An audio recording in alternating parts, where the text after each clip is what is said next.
See, though still tired, the king decided to depart the next morning. That means to go the next morning. Okay. He said, "Many thanks for your kindness to a poor traveler. I have a long way to go. Permit me to leave."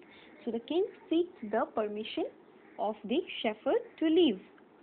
Looking straight into the eyes of his guest, the shepherd replied, "Thank you, your majesty, for paying me the compliment of a visit." Now, see, the king, the shepherd knew that it was not a traveler, it was not just a fellow traveler, it was the king. So that is the reason why he said, "Thank you, your majesty." Yes or no? Only to the king we say your majesty. The king was astonished as well as pleased. Astonished means the king was very shocked, as well as he was very pleased that he could recognize him.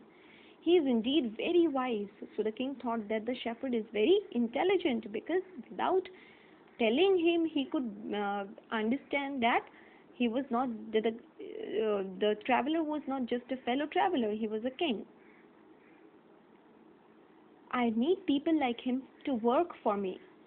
And the king appointed this humble shepherd the governor of a small district. And the king, what did he do? Since he was very impressed with the shepherd's intelligence, what did he do?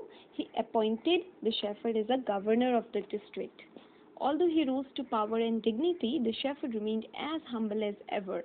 So, although the shepherd now was a very powerful person, he was working for the king. He was a respectful person. Dignity means respect. Okay, he was a respectful person, but he remained as generous as he was before. Okay, he was not at all proud of his attainment or of his position. People loved and honored him for his wisdom. Again, already I've told you what is the meaning of wisdom: knowledge, okay? Sympathy and goodness. So people liked him a lot. He was kind and just to one and all. Just to one and all means just to everyone. His fame as a fair and wise governor soon spread throughout the country, so he became very famous.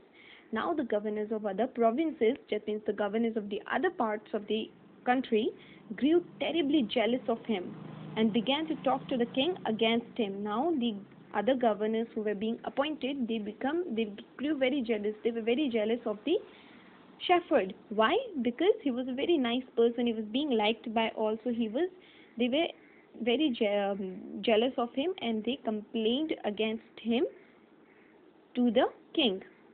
They said he's very dishonest and keeps for himself part of the money that he collects as tax from the people. So what does the governor do? Governor collects the taxes, right? And what did the other governors say? They said, they complained to the king that the shepherd, he keeps a certain amount of money with himself. Alright, that means he steals money from the taxes that the people pay. Why did he always carry with him? They added an iron chest. So this shepherd has an iron chest, okay? And they said that in that particular iron chest, he used to keep all the money that he used to steal. Perhaps he carried it in the treasure that he had secretly collected. After all, they said mockingly. Mockingly means in a very humorous way. They tried to mock. They tried to, laugh at the shepherd. He was an ordinary shepherd and could behave no better. And they said that he was just an ordinary shepherd, and maybe that is the reason why he was so dishonest. After getting all the money, all the attention, he started to steal and keep all the money inside that chest. All right.